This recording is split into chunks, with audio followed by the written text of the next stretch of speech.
gets in. Carry On Alice breaks their hearts again. Pulling clear in the closing stages. Smart Call wins the Jambi Mid. And Smart Call comes home to win it in the main Chance Farms Paddock Stakes.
A warm welcome to the Breeding to Win show from the beautiful Dariel Grand Hotel, wishing all our viewers a happy Easter and our Jewish viewers especially a happy Pesach. Well, it's my pleasure to welcome my co-presenter for tonight's show, Grant Knowles, who will be joining me from Cape Town. Well, thanks very much to Julie up in Johannesburg. She certainly does have the comfort of being in a studio, but we're at the beautiful Blue Peter Hotel and certainly enjoying our situation here as well. But we're going to take quite a long show here because we've got a lot of the vendors, as Julie pointed out, that are going to be showing their drafts. And I'm also going to be taking time to catch up with Adrian Todd, who's the MD of Cape Thoroughbred Sales. And he's going to give us a bit of insight to the Empress Palace Select Yearling Sale. And please note the word select. These are select yearlings that have been hand chosen to come up there. There's a small number, but they certainly represent the pure quality that's on offer at the sale. So Julie, we certainly hope that we look forward to catching up with you as we move up to Johannesburg, and let's catch up with what's going to be up on the show. Well, thanks to Grant Knowles from his favourite pub, office, the Blue Peter. Well, let's take you through what we've got on tonight's show. And of course, with the CTS Emperor's Palace just less than a week away, it's going to be an action-packed show with lots of yearlings to be seen. We start off with Klavervlei, then we visit Madison Park, we go to Aventure, we drive out to Highland Stud, and as always, we feature two Freeman stallions, and tonight we look at Kuwari and Trippy. My special guest tonight is Bob Urim, whilst Grant catches up with Adrian Todd down in Cape Town. And last but not least, Andrew Bond looks back at what was the 2017 Dubai World Cup. Every sip, the taste uniquely Dunkin'. Each cup, uniquely you. Brewed fresh because it's not just any coffee, it's your coffee. Your Dunkin'. America runs on Dunkin'. Risk and reward. Odds and evens. Facts and form. Come and play. Play and win. At Track and Ball. Track and Ball Gaming, a new South African sportsbook offering the latest local and worldwide prices. Branches in Chatsworth, Stanger, Durban North, Shelley Beach, Pietermaritzburg and Richards Bay. To open an account or bet online, visit trackandball.co.za.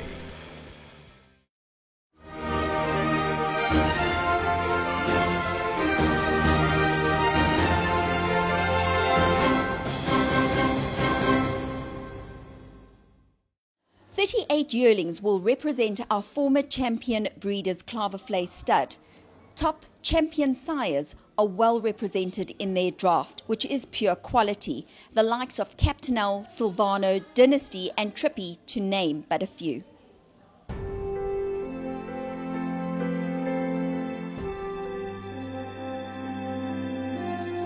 Up the outside, Just Essential is also running an absolute cracker, and Safe Harbor has taken off between runners. It's Safe Harbor that comes to the front with Just Essential. These two to the wire. Just Essential from Safe Harbor. Joe's Bond hanging tough. Carry On Alice trying to get to her along the outside. Joe's Bond keeping her at bay. Carry On Alice. Scandal is running on. Joe's Bond keeps rolling though and stays on to win from Carry On Alice. It's William Longsword with his head in front. He's taken the lead in the Guineas. Gold Standard is wearing him down with each and every stride. The post looming. William Longsword from Gold Standard.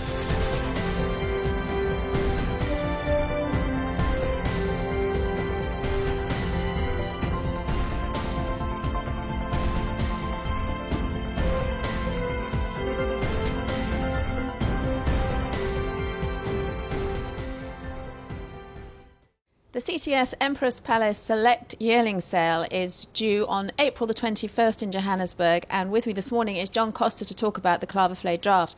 Firstly, John, it's a select sale, great catalogue, and it gives everyone a chance that didn't get from Book One. Even the international buyers would be interested in this sale.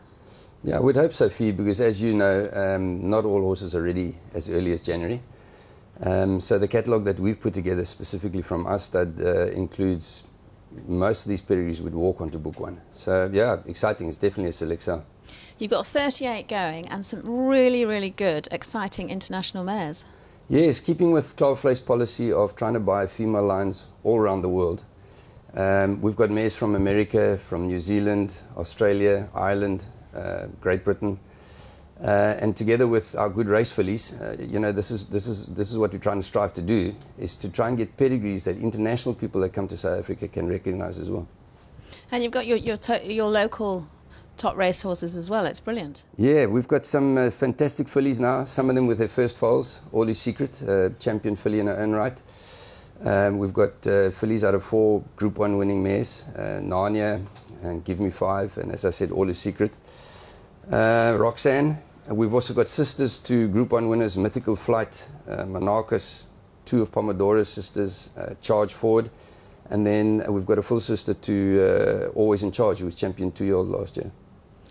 And what's really amazing is that most of your draft are actually a progeny from a wide selection of stallions in 4 different continents.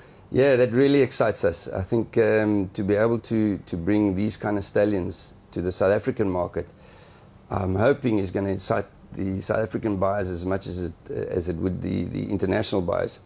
So we've got a whole bunch of Rocket Gibraltars. I think at Book One, the South Africans, I think we missed the boat a bit with Rocket Gibraltar because we know that he doesn't produce a really good-looking yearling. Yet in South Africa, he produces great racehorses with a 23% stakes winners to runners. So I think we need to look at the Rocket Gibraltars with different eyes and just accept that he is that type of a stallion, but by the individual, because the individuals are really athletic. Very exciting, we've got a Kitten's Joy filly on the sale. Now, he was champion sire in America 3 years ago, predominantly a grass horse, so it was a huge achievement. But what's really exciting is that this Kitten's Joy filly is out of an Unbridled Song mare. And of course, Unbridled Song is the sire of the new world sensation Arrogate. This is the family of AP Indy, and Kitten's Joy on Unbridled Song has produced 25% stakes winners to runners, which is an incredible stat. And to go with this, Lot 101, she is a beautiful, beautiful filly, a stunning filly, and I think this filly would fit into any catalogue anywhere in the world. We've got a daughter of Americania who won the Melbourne Cup. And we've got 2 Speightstown, a colt and a filly. And Speightstown stands currently at a fee of 1.3 million rand per service. And his average for his yearlings is over 4 million rand. So to have 2 Speightstowns on a sale in South Africa is extremely exciting.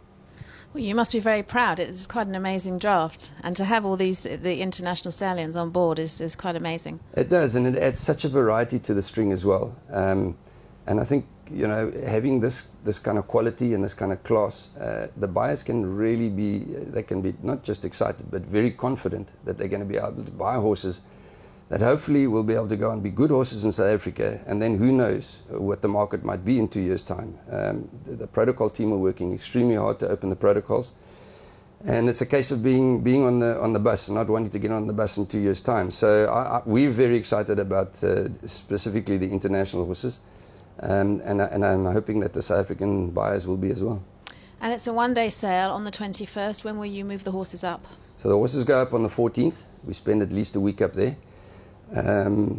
I'd also just like to touch on the South African stallions that we've used as well. All the top stallions are representative with Dynasty, Captain L, Trippy, Silvana. We've got some lovely twice overs, and the talk out there on twice over is really, really good. In fact, I've even had people phoning me now from trainers' ranks asking for shares in twice over, and that tells a good story in itself. And then Philanthropist and Pomodoro are also represented. So we've got a really good stallion band represented. A lot of the female lines are represented by top stallions around the world. Yeah, and that's another thing that we try and do, Fee, is buy female lines that have good stallions around the world, because those are really your prepotent families. So we've got families in this book here that represent Pivotal, Champion Sire in England.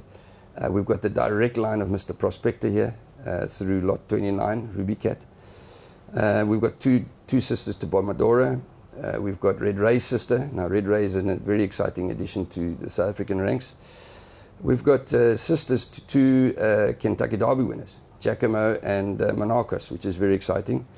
Leafard, AP Indy, Invincible Spirit, who's also one of the top 2 stallions in Europe. So a really nice range, a wide range of exceptionally strong female lines. You've been in the game a long time, John. I think you proudly have to say that South Africa's come a long way, not only in breeding, but the conformation of these yearlings. It has indeed, Fee, and we hear that, not because we think so, but we hear that from the international people that visit our shores. And I'm extremely proud as well of the South African breeders. There are so many breeders against all odds, and specifically when you look at the value of the rand, that go out there and go and buy mares in all these different countries, bring them back to South Africa to improve our stud book. So hats off to all the breeders out there that are doing their best to make the South African racehorse a better horse, because in the end of the day, it is a global game, and as much as we want the global people and the global game to come to South Africa, we do need to produce the goods that they know and that they can recognize. So hats off to South African breeders. I think they're doing a great job. Well, you've certainly got a draft to be proud of, and I wish you all the best on the 21st and hope you sell well. Thanks for chatting to us, John. Much appreciated, Fee. Thank you.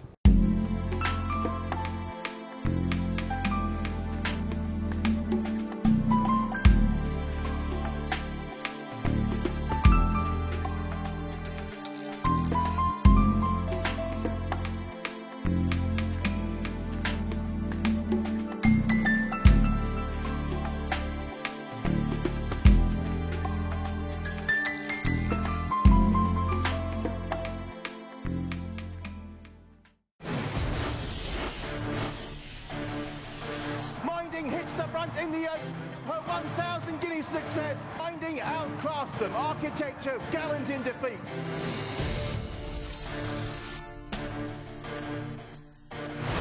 He's coming with a challenge and moves through into second. And it's Tarzan who has won the Investec Derby.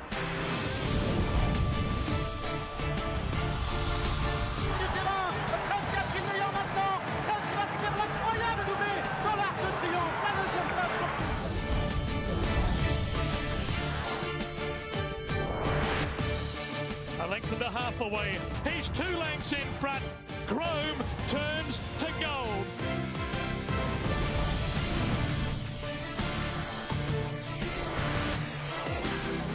Smart Qual wins the Jambi Bet.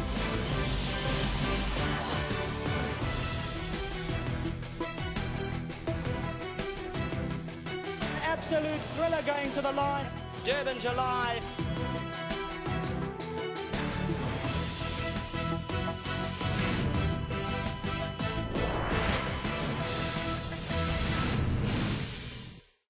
All right, next up is our draft from Naddison Park. Now, we know that Haston Adams invests a whole heap of money into both his breeding and racing operation, and he's got a magnificent draft that lines up for you at the Empress Palace Sale. Let's take a look at the Naddison draft. Naddison Park Stud, situated in picturesque Hermanus, has grown from strength to strength over a short period of time. The farm is managed by Charles and Debbie van der Westhuizen, both very accomplished and experienced in the industry.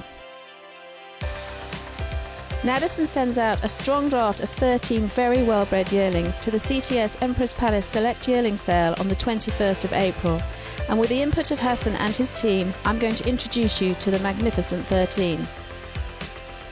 Lot 8, a Pathfork filly out of a Fort Wood mare, 3/4 sister to Celtic Grove. Lot 22, a Gimme the Green Light colt out of a Rakeen mare, Rakara, Very versatile, winning from 1,400 metres to 2,200 metres. Lot 24, a Gimme the Green Light filly out of an Australian mare, winner over 1,400 metres, this is her second foal. Lot 41, a Gimme the Green Light filly out of a Victory Moon mare, Silver Wand, raced twice, this is her first foal. Lot 50, a Gimme the Green Light colt out of a Jetmaster mare, second dam, Good Golly Miss Molly, half-sister to Young Rake. Lot 82, a Give Me the Green Light filly out of a Cape Cross mare, Charia, and full sister to promising three-time winner, Primrose Lane. Lot 86, another Give Me the Green Light filly out of a Lecture mare, Copper Jet. Good sprinting filly, sister to successful Grade 1 winning sprinter, Copper Parade, and family of Copper Force. Lot 97, a Give Me the Green Light colt out of a National Assembly mare, Dream Come True.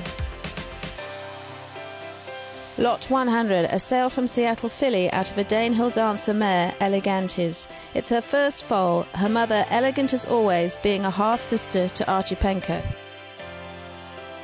Lot 102, a Give Me the Green Light colt out of an Encosta de Lager mare, Australian female black type family. Lot 107, an Oratorio colt out of a Jetmaster mare. Lot 126, a Pathfork filly out of a Danehill Dancer mare, Hill of Fire. She a six-time winner, 4 being listed, and covers a distance from 1,200 metres to 1,600 metres.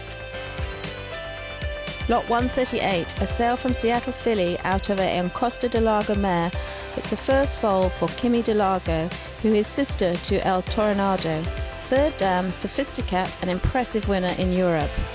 Well, what an impressive draft from Nadesan Park going to this year's Empress Palace Select Yearling Sale, and we wish Nadesan Park a successful sale.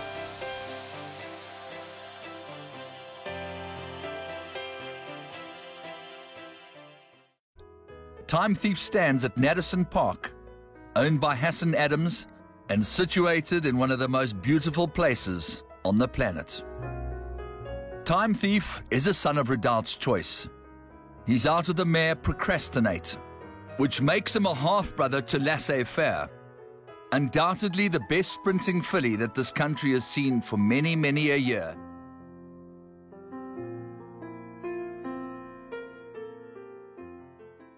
Well, just over the hill from Nadesan Park is the beautiful Aventure stud. They only bring 3 yearlings to this sale, but what they lack in quantity, they make up for in quality. The Empress Palace Select Yearling Sale is coming up on the 21st of April, and we're here at Aventure this morning to talk to Pippa about her draft, and she's got 3 outstanding colts going, 2 Oratorios and 1 VAR. Firstly, let's start. Oratorio is doing fantastically well. Yes, Fee, listen, we didn't expect too many juvenile winners coming May, but a wonderful start, a feature winner and a stakes placed. And generally, I think that's a great lead up to what's coming. As they get old and as they get a bit further in ground, I think they'll shine much more. Pippa, let's start with your VAR colt out of an old friend of mine, Sarah Banday, lot number 32. Yes, grey like mom. A really impressive looking, big, strong, strapping grey colt. He's very imposing. Mare has never let me down. I don't suppose she'll do that yet again. I think he'll be quite a talking horse of the sale. Very good walker, very tall. At Mama's big. So I'm expecting a lot of fireworks. And of course, with VAR doing what he's doing at stud, it's got to be a horse for everybody at that sale. And lot number 84 is an Oratorio, and I love the name Dickens. Dickens, big rangy Oratorio colt. You know, he's a bit more of the scopy size type of Oratorio. Very good female line. He's done well. He's a good walker. He's a bit cheeky. He will need some time. He's not going to be a precocious type, but obviously that's what he's bred to do. He's a Guineas type horse. That's what he looks like to me. Nice name, Dickens. And 153 is Cue the Music. Well, obviously, Cue the Music is out of our Grand Dam Manelli. She has not disappointed. She's produced our Equus champion sprinter, Valderra, multiple group winner, Tevez, Mastery, who's won 10 or I don't know how many races, Mastery at Mitra. She's never let me down. She's had a battle to get her next foal. She's been a bit of difficult to get pregnant, but this is a really high quality, very powerful horse. My goodness me, he's strong. I would also, maybe looks a bit more precocious than the normal Oratorios, but a powerful horse. Well, a fantastic looking three to be going to the sale. Yes, I think that sale is a difficult sale if you don't have a high-end horse. And these three colts would have been quite happily at Book One, but they all needed a bit more time. And I think the time I've given them will be well rewarded come next week. Well, fantastic, Pippa. We wish you all the best. Thank you for chatting to us. Thanks, Fee.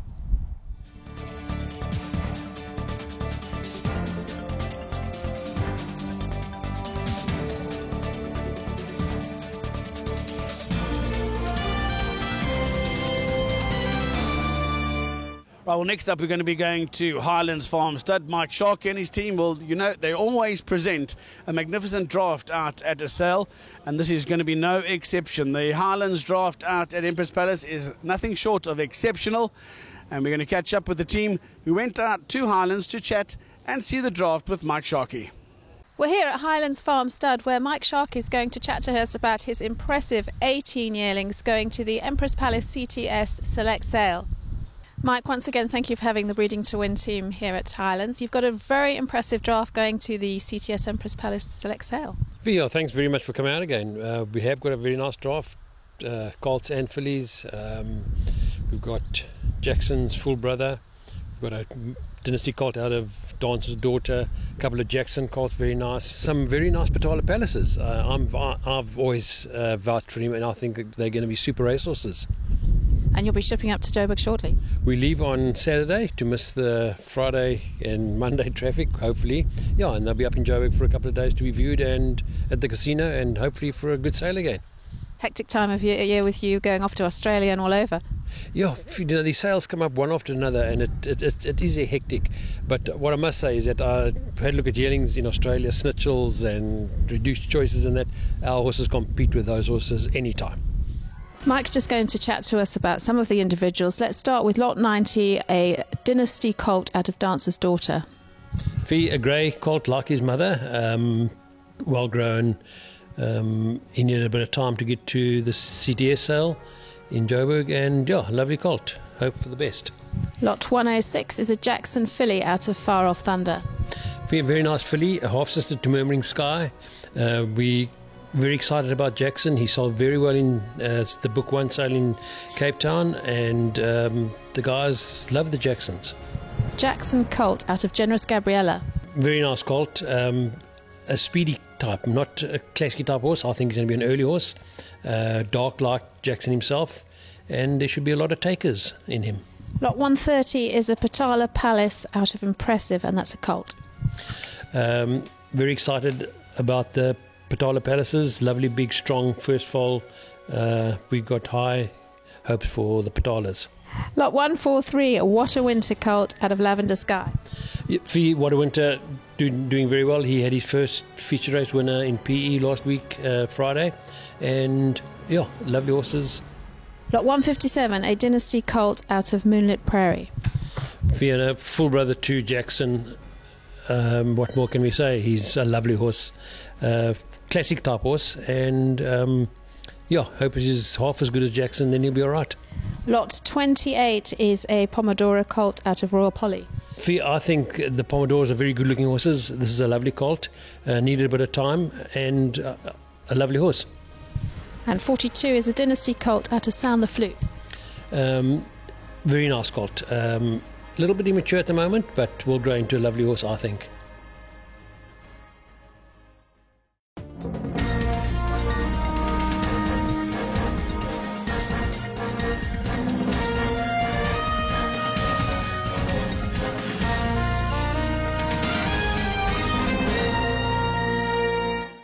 New Turf Carriers has been in long-distance transport since 1995 and pride themselves in excellent service. The bottom line is, New Turf Carriers take your horse from door to door with pride, passion and punctuality.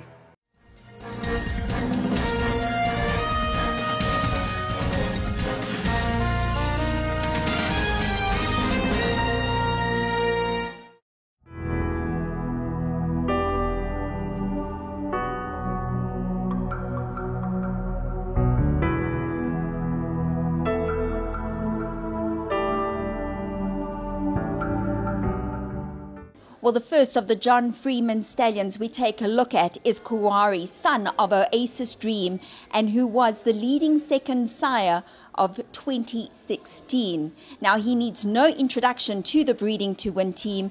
As an up-and-coming stallion, he's become one of our favorite youngest stallions.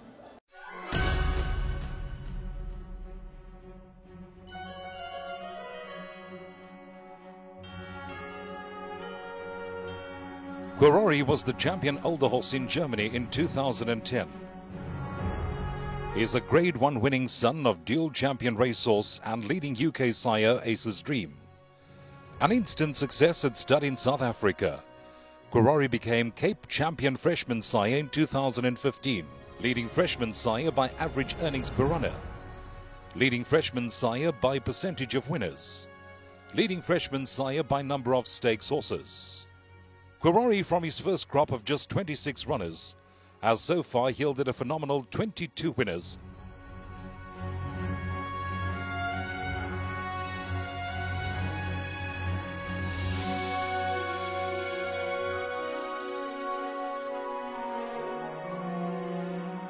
Quirori Falcon comes home hard on the outside. Fortissimus is running on. Dawn calling flat to the boards. Now Quirori Falcon gets on top of things. And Quirori Falcon goes on by a half a length to seal the deal. Kangaroo Jack to fight it out. Dolphin and Kangaroo Jack, but Kangaroo Jack now asserts. And Kangaroo Jack will go on to beat Dolphin. Ashkenazi Oculus. Kangaroo Jack is in cruise control, and Kangaroo Jack, nowhere near 100% fit, has put them in their place. It's Kangaroo Jack with a 2-length lead. Second is Champagne Haze, then Will Pays a new Predator, but Kangaroo Jack far too classy. Cosmic Light on the inside, and starting to run on is Rebel to the 4 over on the inside. Cosmic Light the leader, Rebel to the 4 is running on strongly. Cosmic Light just won it.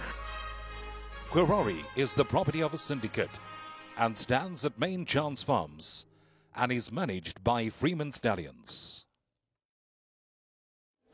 Trippy, pride of Drakenstein Stud, has been attracting a lot of support from the buyers over the past few sales. He is managed by John Freeman and stands at Drakenstein Stud.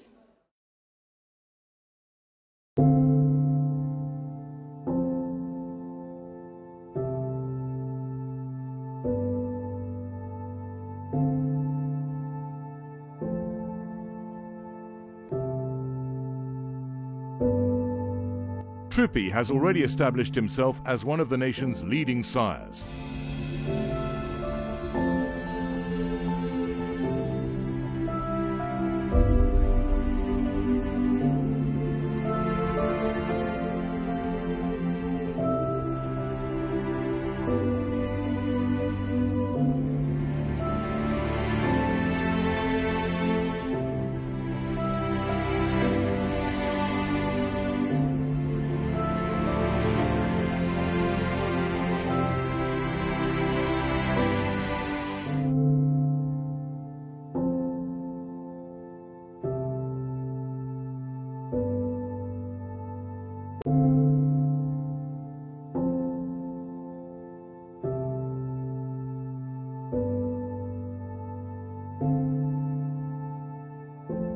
Inara leading the way, backed up by Cape Thoroughbred Sales ready-to-run million winner Zambezi River, Grade 3 winner One Fine Day and Sunset Trip.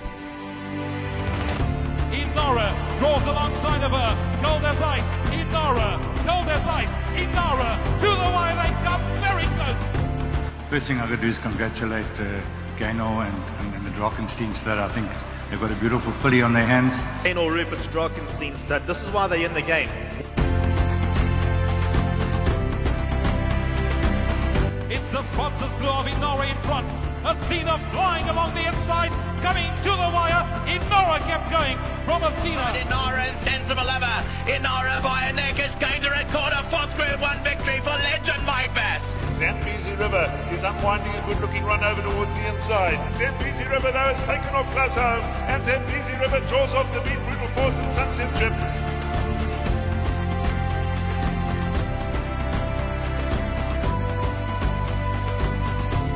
Illuminator towards the outside fence, towards the inside. It's Victorious J at the lane. Illuminator Illuminator won the million.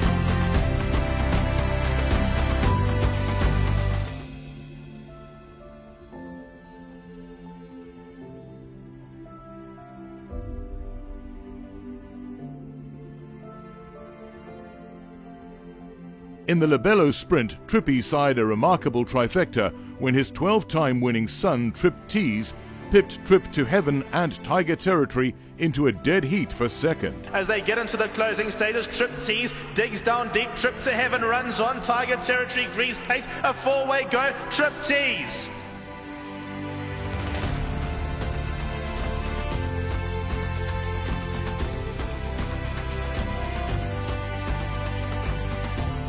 His star older filly, Hammy's Hooker, has won graded races at 2, 4 and 5 years of age. Hammy's Hooker goes on by past the 200-metre marker, and Hammy's Hooker's going to win. Hammy's Hooker to win it well.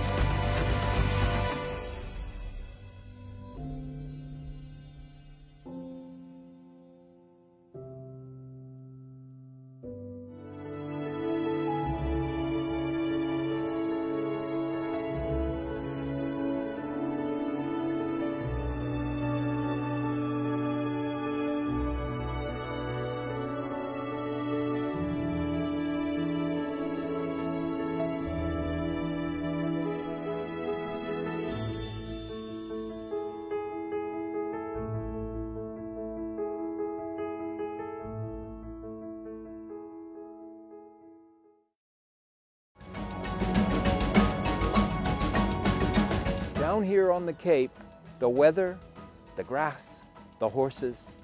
Here's where it is, Main Chance Farm, Champion Breeders.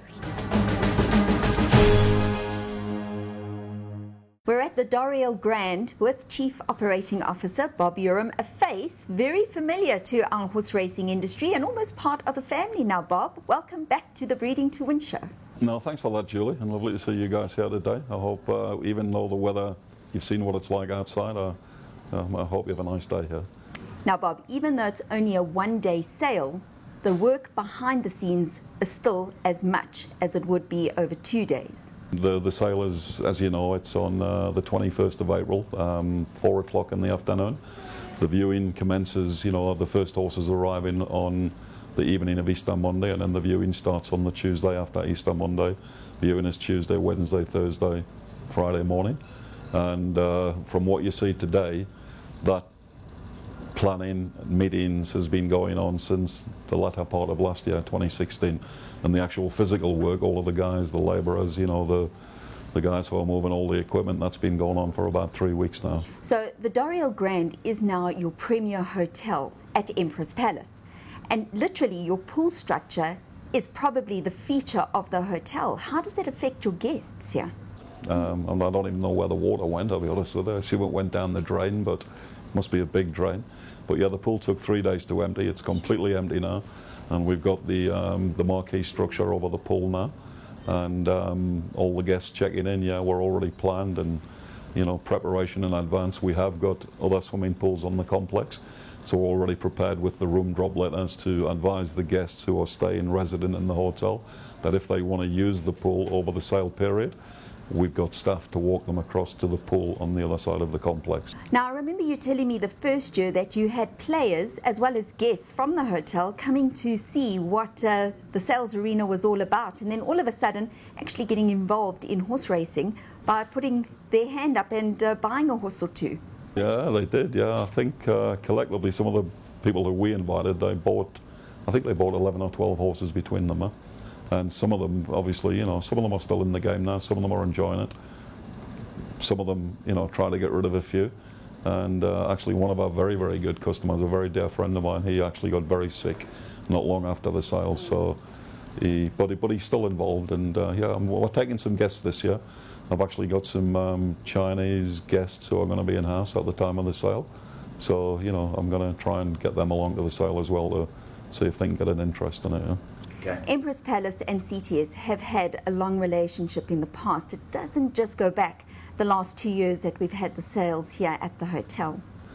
It's a two-sided thing, you know. I mean, we, you know, it's a business. This is obviously a business. They've got a business. when we start negotiating for, you know, dates of sale and when is the best time to do it. I mean, obviously we don't want to do a sale on a month end here because we are bursting out the seams anyway. So the CTS guys are, you know, they understand that. This sale in particular, you'll see it's happening immediately after Easter. It would be futile to do it during Easter or before Easter because we're already very busy.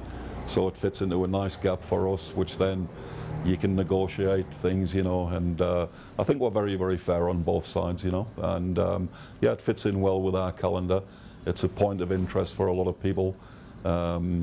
It's an attraction, you know, it comes at a good time, and so it's all give and take, and I think the racing industry is very fair to us, and we're very fair to the racing industry, and we try to provide, you know, the 5-star oomph to, you know, and you guys are obviously volume related, and that suits us. You know, we've got 4 or 5 hotels here on the complex now, and we're always looking for bums and beds, and when it's, you know, we all go through dips and valleys, and the guys are very, you know, negotiations are always good, and I mean we can have a meeting for 15 minutes and we sold it all out in 15 minutes. That's the type of relationship that we've got. You know, there's no fighting or bun fights or anything like that. Empress Palace have also put their name behind the Princess Charlene Ladies' Day, which literally takes place the very next day after the sale. Yeah, we have. I've known the family for many years now, and I've actually been to Monaco on a few occasions, and always get treated very, very well there. Apart from, you know, the opulence and the flamboyance of the beautiful hotels and casino there. I remember one night some years ago when I was with Mike, Charlene's father, and I got an invite to the palace, and when I got there, Charlene and Albert asked me to play squash with them, which I politely declined. I didn't want to have a heart attack in Monaco or anything like that, you know. But no, it was very, very nice and a great relationship. And it's fantastic to see Charlene supporting her father and the racing industry in South Africa and bringing a real touch of class to, you know, ordinary days in the racing calendar. So it's a great event. We're looking forward to it. The royal delegation from Monaco are staying at Empress Palace. They arrive a couple of days before the event, and I know the charitable causes that she supports. I know the Highveld Horse Care Unit is a one, and it's great to see that they lend their support to that. I mean, it's like you know, coming back home to do something good. So yeah. Bob, thank you so much for your time and for your support to the horse racing industry. We wish you all the best, as well as Empress Palace and CTS, with the sales coming up here on the 21st of April, and we look forward to seeing you on the night. Thank you very much, Julie, and thanks for you guys for coming today. We really appreciate it.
The year before Frankel won the Dewhurst Stakes Group 1, that European Championship Class 2-year-old race was fought out in a three-way finish involving Fencing Master, carrying the purple and white Coolmore partnership colours. Newmarket's 7 furlongs requires much from the juveniles at the front end. Speed, balance going into that 350-year-old dip, power to drive out of it, and guts to cope with as wide a course as any young horse has ever seen. Fencing Master had a horrible run in the Dewhurst, going round runners to get clear, and finished second, beaten a neck. Behind Fencing Master were several future good horses. Dick Turpin's next Group 1 exploits were second in the French Guineas, winning the Prix Jean Prat, and finishing second in the stallion-making St. James's Palace Stakes at Royal Ascot. But he did not beat Fencing Master.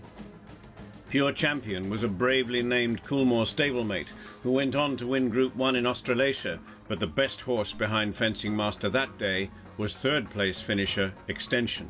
He went on to win the same Group 1 that Variety Club won in Hong Kong. Yes, Variety Club was the first overseas horse to win that race, because Extension had transferred to John Moore in Hong Kong. But Extension did not beat Fencing Master. Did Fencing Master not train on? He ran very well in the 2000 Guineas and was group placed at Goodwood, but then Dubai simply did not suit. Perhaps today, with a number of 2-year-olds retiring to go to stud at 3, emulating Holy Roman Emperor and one of the world's hottest sires, Dark Angel, Fencing Master might have gone straight to stud. But he tried in Dubai, then his owner, Colin Bird, wanted him in southern Africa. Mr. Bird's nature is to include in his decisions the factor that it might do some good. So he sent him to Zimbabwe to support the industry and particular people there. Now this may work out well, because the resultant progeny includes South Africa import and 5-length winner, also 5 times placed, Mount Keith, trained by Glenn Cotson, while those left behind have notched up wins and places as well. Joining Fencing Master in South Africa are 2-year-olds by him, now in training with Gavin van Sale, Yvette Bremner, Roy Magner and Glenn Cotson, with others to follow under a managed program. 2 yearlings will be offered at the CTS March sale by Chemelanada Stud, now the home of Fencing Master himself. Those youngsters drew highly admiring comments when paraded at the stallion's launch. One is out of a 3 times winning mare by Cape Cross, and the other out of a 4 times winning full black typer, Tibushina, her first foal, and a cracker she is. Others will follow in later sales. Fencing Master is by multiple Group 1 winner and sire Oratorio. Out of Group 1 winner Moonlight Dance by Alishiba, whose mention is exciting enough, but more than that, Fencing Master is 4x3 inbred to Alidar himself. Fencing Master has an excellent temperament, covers very professionally, and is far and away scopier than might be expected, and he passes on that great merit. He is a horse with a magnificent female line. His dam, the Alishiba mare Moonlight Dance, won a French Group 1. His Grandam, Madelia, by Caro, won 2 French Classics. And his great-grandam produced the Group 1 winner Mount Hagen. Exciting, high-quality bloodlines all. Possible names for Fencing Master's progeny should include Airbus, 747 or Dreamliner, because they inherit their sire's very large air intakes. Yearling selectors take note of nostril size. Fencing Masters could have been designed by the aero engineers at Rolls-Royce. Fencing Master stands with David Hepburn Brown at Chemelanada Stud near Hermanus for a fee of 10,000 Rand plus VAT live foal, with the Allen Stallions scale of fees for volume bookings available to reduce that figure. Colin Bird, David Hepburn Brown and David Allen of Allen Bloodlines are very grateful to those breeders who supported Fencing Master in 2016, having seen him at his launch or later on the farm. The resultant foals should be of sufficient number to make a serious impact, added to his recent imports. If Fencing Master looked good soon after arrival on the farm, well, you should see him now. Well, as promised, we're here at the Blue Peter and we've caught up with the MD of CTS, Cape Thoroughbred Sales. They've got their big Johannesburg sale coming up shortly. Adrian, firstly, welcome to the show once again. We're at the beautiful Blue Peter, but we're going to be moving inland to Johannesburg to a sale that's certainly made its mark and its impression. No, Grant, we're very happy with the way that sale's gone. It's grown over the years. It's become something unique. You know, it'll never have too many horses there. It's a select sale, and we just think it's the perfect scenario for horses that, for one reason or another, generally age, development, weren't ready in January, and this is their option to shine, their opportunity to shine.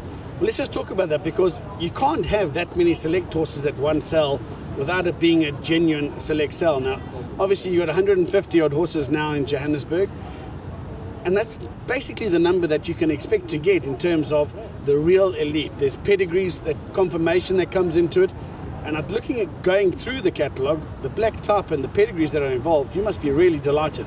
No, Grant, we're ecstatic with it. You know, we always said that we would never let that sale get too big, that we'd maintain the quality, and I think that's what we've managed to achieve. Now, we've had on the show earlier on Bob Urim, who chatted to Julie out at the premises. A great venue for a sale. I mean, people don't understand. You're staying in a hotel, you walk out the back door, and there's the sale venue. No, exactly. You come down in the lift, you get out, you turn left or right, and you look at the horses, and on top of the pool, that's where they're sold, right there in the gardens of the D'Oriol Grand. Now, obviously, you want to bring horses to people. Now, you've had the Cape Premier Yearling Sale in Johannesburg. Now you're moving a whole lot of select horses to Johannesburg. You're giving your clientele the opportunity to either stay in Joburg and wait for this sale, or to come to Cape Town and buy in January. Or do both. And I think that's what a lot of people will be doing. It works perfectly. You know, it's always been a nice thing. We always wanted to create something select up in Johannesburg. And by select, I mean small. And that's what we've achieved there. Your races, they qualify for big races? They do. All of the horses sold at this sale will also qualify for the mile and sprint in 2019, I believe it'll be. And that'll be 5 million rand each. Now, 5 million rand, that's quite big prize money when you think of races like the Sun Met, like the July, like the Summer Cup. This is one of the big races in the year. No, it is, you know, and it's been a wonderful experience now that we've moved those races in conjunction with Sun onto Met Day. And I think everybody that was in attendance at this year's Met saw the quality of racing that was there on the day and the amount of prize money on offer throughout the day. International participation, are you expecting much? We'll expect some international participation, yes. You know, the international buyers that have shown their face and put their hands in the air at January, I think that's going to carry on. There's going to be good investment from all over the show. In general, Adrian, in terms of horses arriving at the Empress Palace sales venue, when will the majority of them be arriving? The majority of them will be arriving Monday, some still on Tuesday. Right, so plenty of action, and then you've got a bit of a cocktail party coming up? Yeah, the cocktail party will be on in the gardens at the D'Oriol Grand on Thursday night, and then the sale kicks off early Friday evening. Now, in terms of last year's sale, there's been a couple of runners that obviously have come out and have done pretty well, but the vibe from the trainers in terms of what comes off this Empress Palace sale, they're pretty bullish. No, exactly. You know, it's been a good sale to date, and I think that anybody that's taken a glance at the catalogue so far will see that what's on offer this year is something special. We certainly wish you all the best as you move up to Johannesburg. I know it's quite a logistical nightmare moving Cape Thoroughbred sales up to Johannesburg for the week, but it certainly is enhanced by Bob Urim and his team. No, definitely. Bob's been a great supporter. He's been just the man on the spot, you know, and we can't thank him enough for everything he and his team have done for us. In terms of you, if you were to single out a horse that you might want to be investing in, what would you like to buy? It's very hard for me to say. I don't want to be biased towards anything, but I do know that there's a few there that I would love to have my hands on.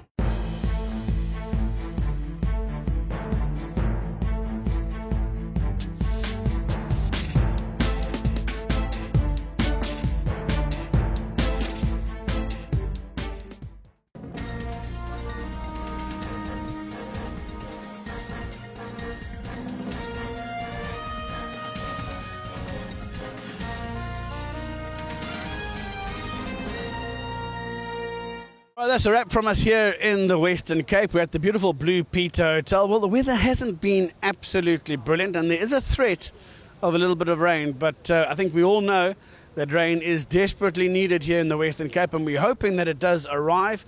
As we do, that you all arrive out at Empress Palace later on this week, and we certainly have a great catalogue on offer. A lot of events happening as well, and we look forward to joining you there as well. But Julie, I'm sure she'll be unravelling all her Easter eggs, and she'll take you through the remainder of the show.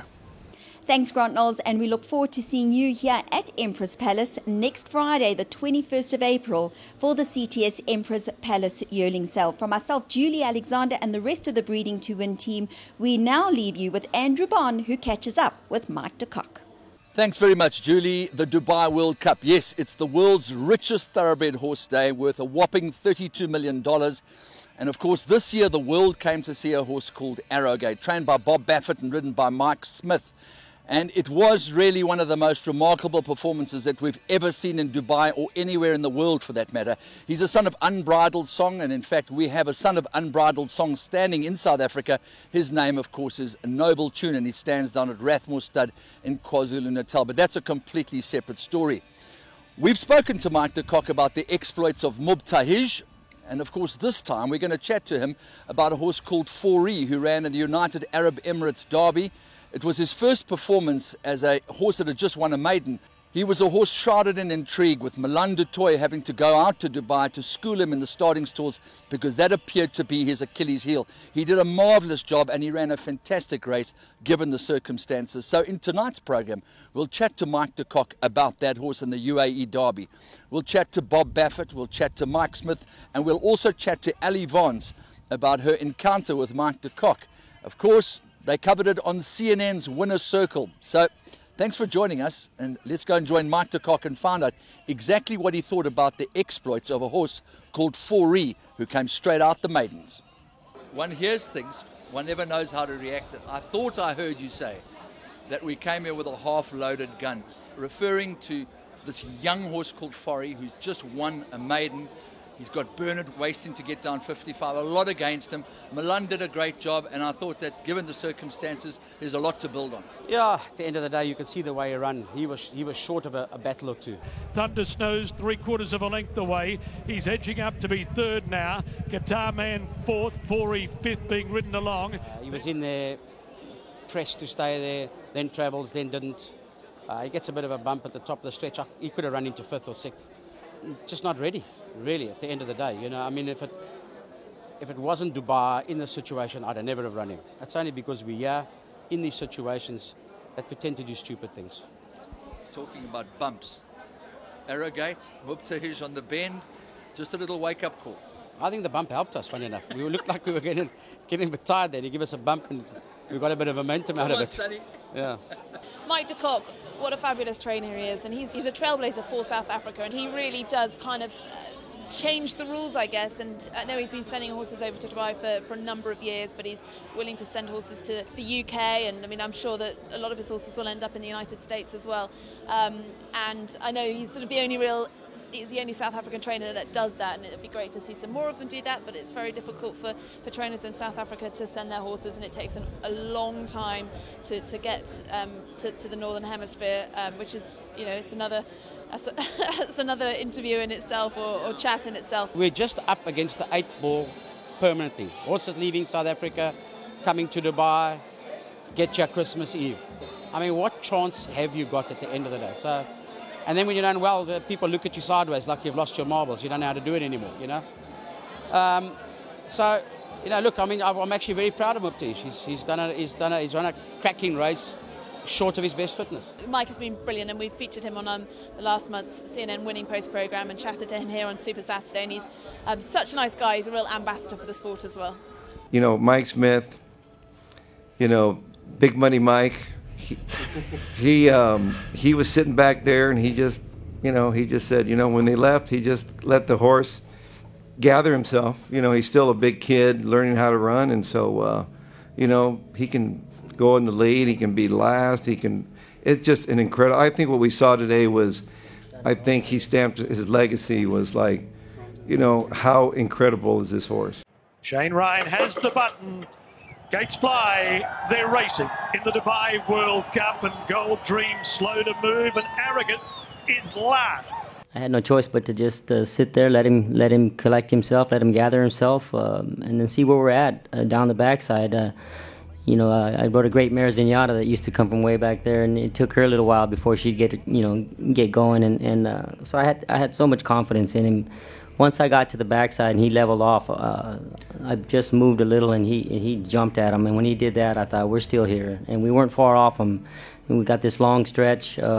I actually kind of geared him down a little bit again just because I didn't want to get running and hit the front of the quarter pole and then have him just, looking around and made such a big middle move. And then when I called on him heading for home, man, he just took off, and it was just incredible. I mean, just incredible. Is that his performance of a lifetime so far, given the sort of whole way the race went and everything? I won the Breeders' Cup Classic on Zenyatta, and people say that was the greatest race. I think this race just topped it.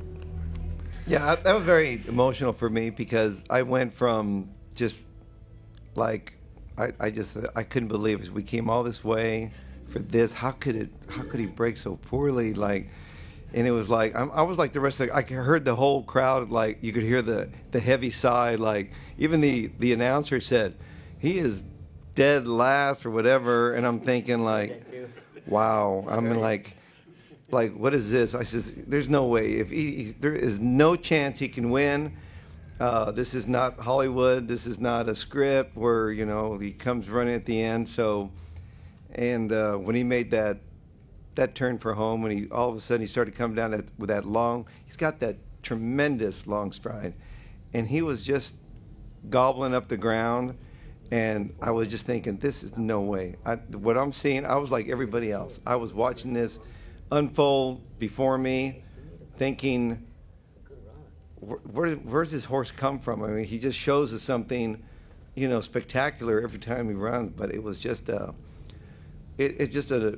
it's unbelievable feeling, but of great satisfaction because I sort of felt a little guilty bringing him here but I want him to, he didn't get to go through the Classic, so he doesn't have American Pharoah was touched millions of hearts, winning the Triple Crown, a great horse, and I have this other great horse, so now, he has to establish himself.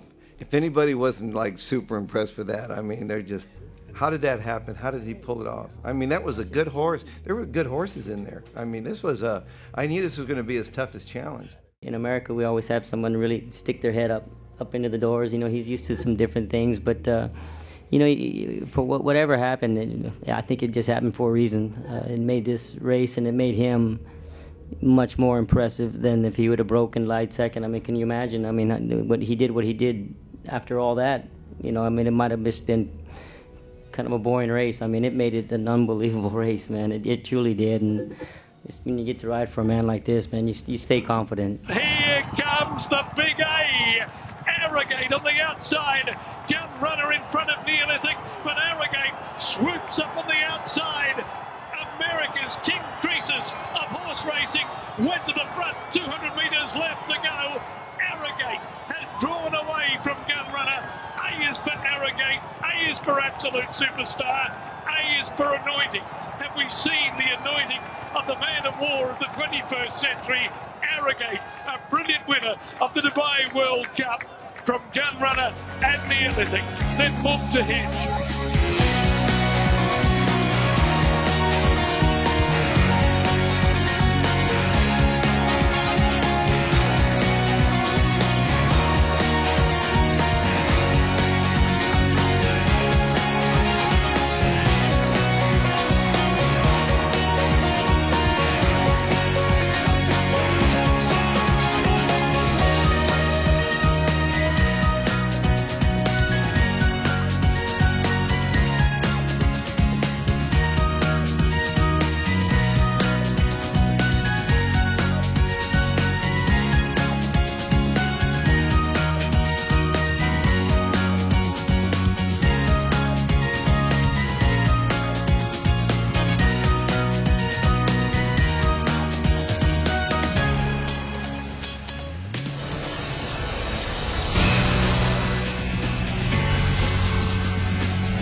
Carry On Alice breaks their hearts again.